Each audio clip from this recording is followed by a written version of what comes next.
Hello guys, my name is Pawan. आप सभी का फिर से एक बार स्वागत है इस चैनल पर। हम नेगेटिव सेंटेंसेस की ओर बढ़ चुके हैं गाइस। हमने ऑलरेडी एफर्मेटिव सेंटेंसेस कर लिए हैं और आपसे उम्मीद करता हूं कि जितने भी हमने वीडियोस अब तक बनाई हैं वो सभी आपने देखी होंगी। यदि आपने नहीं देखी हैं तो गाइस प्लीज़ उन्हें जाकर देखिएगा। आइए देखते हैं। यदि सेंटेंस में आपको सिंगुलर सब्जेक्ट दिखाई देता है, जिस प्रकार ही, शी, इट या किसी का नाम हो, तो हम ये वाले फॉर्मूले का यूज़ करेंगे गाइस। यदि सेंटेंस में आपको प्लूरल सब्जेक्ट दिखाई देता है, जिस प्रकार आई, वी, यू, दे या कोई प्लूरल नाउन दिखाई देता है, जैसे बॉयज़ प्लूरल नाउन है, गर्ल्स प्लूरल नाउन है, इस तरह से दिखाई देता है, तो वो भी गाइस इसी फॉर्मूले के द्वारा बनाया जाएगा। नेगेटिव सेंटेंसेस क्या होता है? प्रेजेंट इंडेफिनिट टेंस की जब हम एफर्मेटिव सेंटेंसेस कर रहे थे गाइस, तब हमने वहाँ पर देखा था कि कोई भी ऐसा कार्य जो नियमित रूप से किया जाए तो वो आदत बन जाती थी, हैबिट बन जाती थी, रूटीन जिसे हम कह सकते हैं। नेगेटिव में जस्ट इसका उल्टा हो जाता है कि कोई भी ऐसी हैबिट बन ही नहीं पाती है, उसे ही हम नेगेटिव सेंटेंस में कन्वर्ट कर देते हैं। जैसे देखिए एग्जाम्पल, वह अपना पाठ याद नहीं करता है। ही, गाइस ये सब्जेक्ट सिंगुलर है इसलिए ही नहीं शब्द हमें दिखाई दे रहा है। ही डज नॉट का प्रयोग करेंगे। ही डज नॉट, याद करना एक ही मीनिंग है। ही डज नॉट लर्न। अपने के साथ गाइस यहाँ पर पाठ जुड़ा हुआ है तो हम अपने की पहले बनाएंगे, ही के साथ अपने की his. He does not learn his lesson. तुम अपने घर खाना खाने नहीं जाते हो, यानी इसका जो सही रूप है जाते का जाना होगा, यानी ये वर्ब है। खाने का जो सही रूप होगा वो खाना, यानी ये भी वर्ब है। ना पर खत्म हो रहे हैं दोनों, लेकिन इन दोनों में से मेन वर्ब कौन सी है गाइस? इन दोनों में से मेन वर्ब है जो लास्ट में है, ये मेन वर्ब है। और इसके बाद में ऐसी ही वर्ब जो ना पर खत्म होती दिखाई दे रही हैं, वो गाइस मेन वर्ब नहीं बल्कि उनको नॉन फाइनाइट वर्ब की कैटेगरी में रखा जाता है, यानी वो वर्ब नहीं होती, उन्हें टू से जोड़ा जाता है और टू से जोड़ा जाता है तो उनका नाम हो जाता है इन्फिनिटिव। और इन्फिनिटिव का मतलब होता है गाइस टू के साथ यदि कोई वर्ब की फर्स्ट फॉर्म जुड़ी हुई हो। यू प्लूरल है इसलिए डू नॉट गो, कहाँ पर? खाने, यानी अब इसी को हम टू के साथ जोड़ेंगे, टू ईट फूड। अपने घर, अपने के साथ घर जुड़ा हुआ, अपने की पहले बनेगी, यू के साथ अपने की योर बनेगी, लेकिन घर से पहले क्या प्रेपोजिशन लगाएं? या तो टू लगा सकते हैं या एट लगा सकते हैं, लेकिन ज़्यादा प्रेफरेंस हम एट को देंगे। एट, यू के साथ अपने की यो होम। आप इन्हें नोट कीजिए, फिर आगे और एग्जांपल्स करते हैं। मैं अपने गांव में नहीं जाता हूँ, ये नहीं इसको मैंने पॉइंट आउट किया, इसे हम लास्ट में देखेंगे। मैं अपने गांव में नहीं रहता हूँ, सब्जेक्ट इसका प्लूरल है आई, इसलिए क्या लगाएंगे हम? Do not.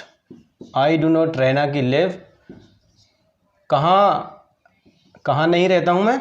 अपने गांव में। इन, अपने के साथ गांव जुड़ा हुआ है, अपने की पहले बनाएंगे, आई के साथ अपने की माई, और अब बनाएंगे हम विलेज।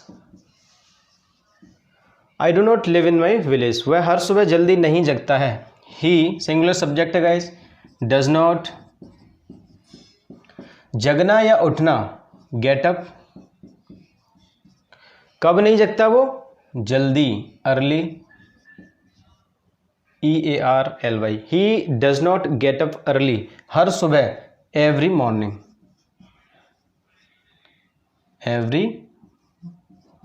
मॉर्निंग। तुम सोमवार को नहीं पढ़ाते हो, यू डू नॉट, पढ़ाना यानी टीच, ऑन मंडे। दिनों के नाम से पहले ऑन का प्रयोग करते हैं, आपको पता ही है। सूरज पृथ्वी के चारों ओर नहीं घूमता है, बिल्कुल सही बात है। द सन सिंगुलर सब्जेक्ट है guys, the sun does not. घूमना यानी मूव, डज नॉट मूव, चारों ओर, अराउंड द अर्थ। वह स्कूल जाते समय अपने दोस्त से बात नहीं करता है। गाइस इस तरह के शब्द मैंने आपको पिछली वीडियो में भी बताए हैं, जाते समय, खाते समय, पढ़ते समय, पढ़ाते समय, बस हमें वाइल लगा के उसमें ING आगे जोड़ देना होता है। सब्जेक्ट सिंगुलर है, ही, नॉट के लिए डज नॉट। बात करना को कहते हैं गाइस टॉक, लेकिन इस टॉक के साथ जब भी कोई व्यक्ति हमें दिया है कि किसके साथ बात कर रहा है, वो दिया है, जैसे किसके साथ कर रहा है, अपने दोस्त के साथ, ये दिया है, इसलिए हम इसके बाद क्या लगाएंगे, टू लगाएंगे। टॉक एक ऐसी वर्ब है जो अपने साथ विद भी लेती है और अपने साथ टू भी लेती है, लेकिन सबसे ज़्यादा प्रेफरेंस हम देंगे गाइस टॉक के बाद टू को। आप इसे ध्यान रखिएगा। He does not talk to, he does not talk to. अब किससे बात नहीं करता है, ही के साथ अपने की हिज फ्रेंड। यहां तक हमने बना लिया गाइस। ये जाते समय को बोलेंगे वाइल गोइंग, वाइल गोइंग, जाना के साथ निश्चित स्थान दिया इसलिए हम इसके बाद टू लगाएंगे, वाइल गोइंग टू स्कूल। अब गाइस हम देखते हैं इसको, राहुल स्कूल कभी नहीं जाता है। कभी नहीं को हम बोलते हैं नेवर, आप जानते हैं। यदि किसी भी सेंटेंस में, जिस प्रकार से ये अभी नेगेटिव सेंटेंस है, हम इसे एफर्मेटिव बना के भी कर सकते हैं। हम पूरा कभी नहीं को लेकर के करें या सिर्फ नहीं को लेके करें, दोनों तरीके से कर सकते हैं इसे गाइस। हम सबसे पहले हम करेंगे पूरा कभी नहीं को लेके करेंगे हम।